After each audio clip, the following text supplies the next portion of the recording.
Hello everybody, Brandon here. This video is going to be a walkthrough of my process of painting a cat pet portrait. This particular one here was part of a larger pet portrait collage commissioned project that I had for a customer, but for this video we're going to take a look at this particular cat here, so let's go now.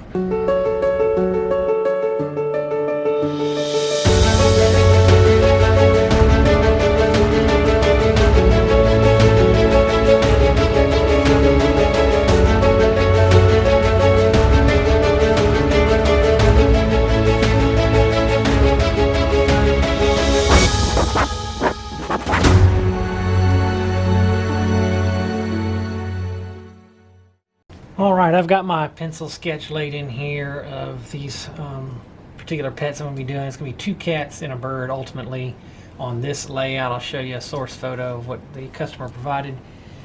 For this particular video here, we're going to be looking at this cat here and my process for doing that. So I've got a pencil sketch laid in based off of the photo, and now I'm going to come in with a I'm going to come in with a 1/2 inch angled brush here and block this cat in acrylics using the darker values and tones of all the colors that I'm going to be using, which in this case is going to be mostly some grays and tans and some whites. So we're going to be laying in a white background that's going to be made up of blue, a little bit of black, and a little bit of titanium white, and then the grays and the tans and everything are going to be mixtures of some raw umber, some black, some yellow ochre, and maybe a touch of white in it as well. So we're going to get started with that now.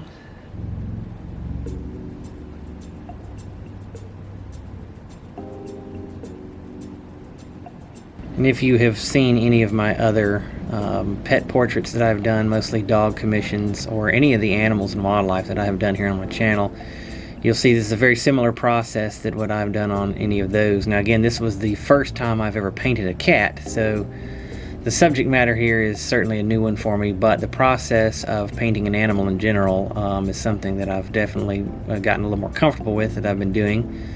So here it's just a matter of me putting in more of the darker shaded tones in the areas that they're going to belong, and then coming back in over that ultimately with the brighter highlights over the top. So as I'm working here with this angled brush, I'm trying to get just the right shades of colors in the right places, so to speak. So using my reference photo that the customer provided here, I am laying in these areas of color that I can go back in and make several different passes to change and tweak however I see fit. So I don't have to worry about at this point having the exact right color that I end up with, because I can go back over here and change this and make adjustments to it. So my color mixing here is not something that I'm concentrating on getting exactly perfect. All I'm doing is trying to get the contrasts here. So you'll see me laying in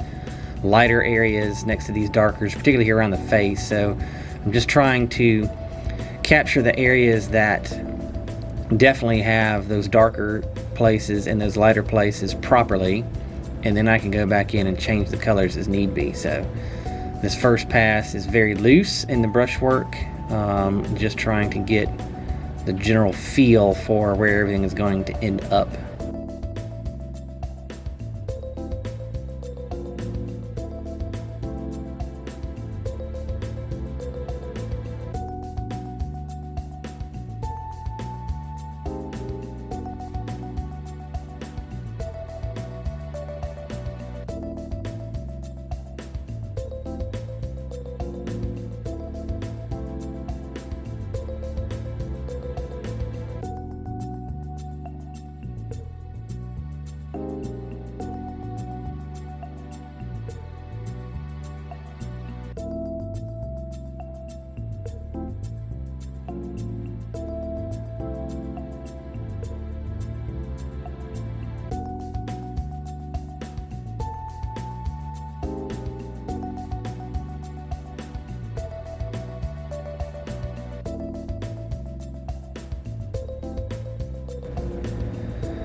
I switched to a smaller brush here to get into some of these tighter areas around the face here, around the eyes and the nose, the mouth and everything. And again, I'm just trying to put in as much of the contrasting darks and lights in the proper areas as I can.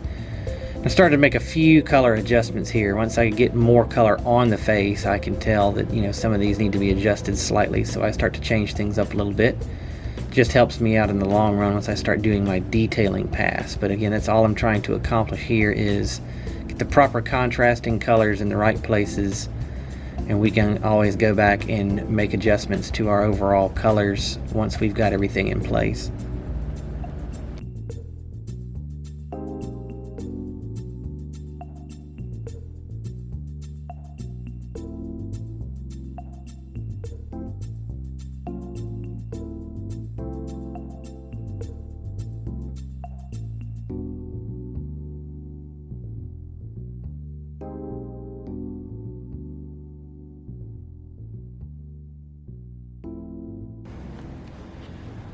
Alright, now that I've got an initial blocking in layer here done on this cat, I'm going to put in, this is like a blanket or something that this cat is laying on or sitting on top of at the moment. So I'm going to use my old worn out wash brush here and then drop in this blanket, which is kind of a creamy color here. So we're going to just lay in some shadowed tones to start out with, and then put some highlights in on the top of it.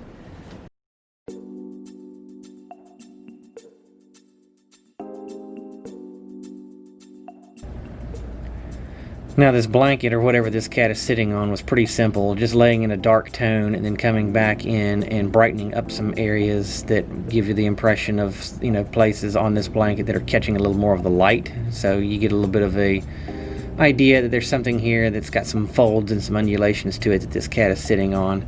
Not overly concerned about detailing on it, because this is not the main feature of this particular painting anyway.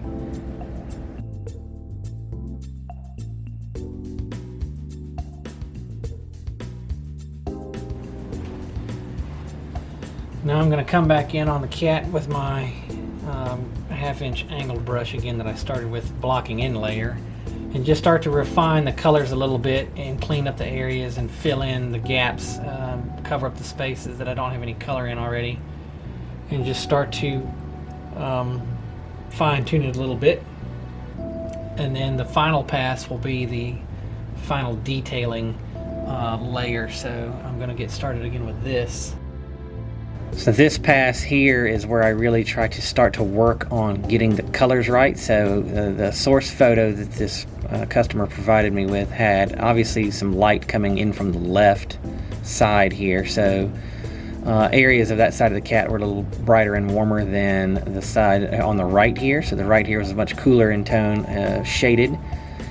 So I'm just trying to make those adjustments now. And if you've watched pet portraits that I've done before, you may have heard me mention this, but you know, when a customer provides me with an exact photo like they did here of what they wanted painted, I know that this is a photo that they've taken probably themselves, or at least somebody that they know anyway, and they're very familiar with this particular photo. They've probably stared at it, you know, who knows how many times before they've submitted it to me to be painted. So this is an image that is very recognizable to the customer that provided it to me. It's a photo they've looked at numerous times before, probably. It is something that their mind has seen, that is stuck in their head anyway. So if I can capture most of the details that I see when the customer looks at this finished painting, it's also going to be very recognizable to them, because it is just like the photo, or at least I'm hoping, that they've provided me with. So my finished product, the closer I can get to what they have shown me here in the source photo, I feel very comfortable with the fact that when they look at it, they're going to say, oh yes, that's my cat, or you know, that's my pet, or whatever it is I'm painting.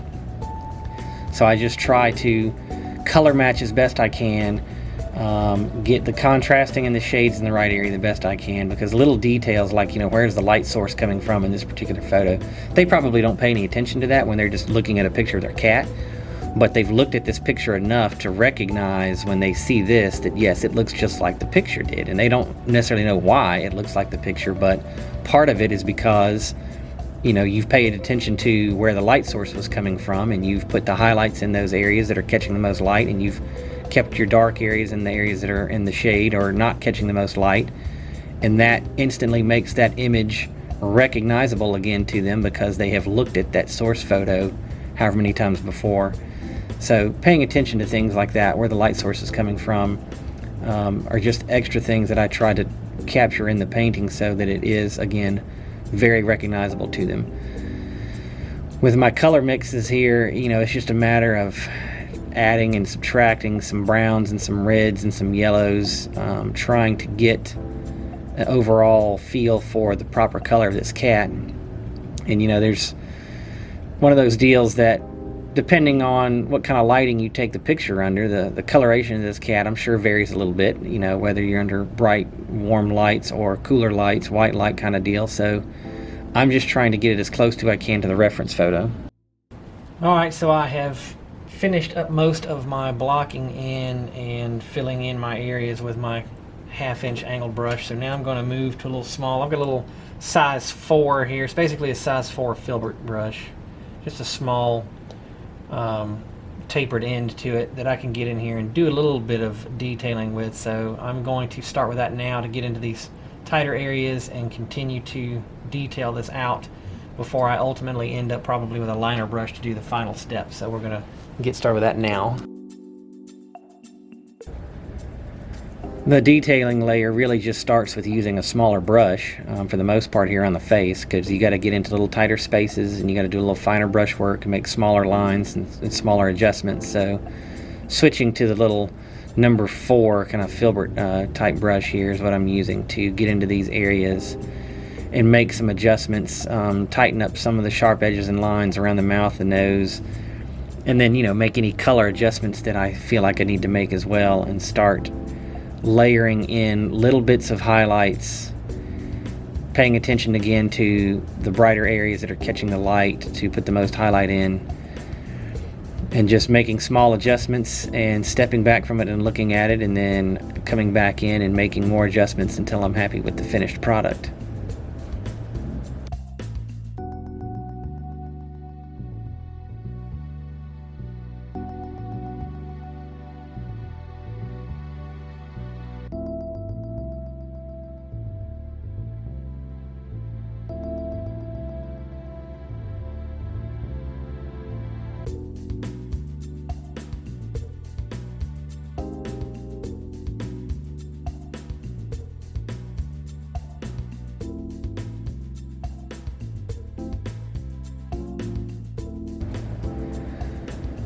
I've ultimately now switched into a liner brush to do the last little bit of detailing here on the fur and on the whiskers coming off of the face. So dropped in a few of the whiskers that are showing that are coming off.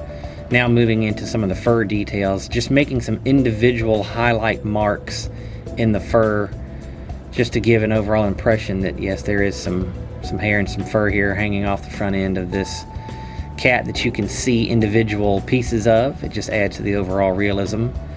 And it's just, again, a layering process of layering in a little brighter highlights here and there in the places that are catching the light, and just using the liner brush to do it.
And so there is my finished pet portrait of this particular cat. It was my first attempt again at painting a cat, but I'm pretty pleased at how that one turned out. So hope you guys enjoyed following along with that one. Until next time, happy painting, everybody.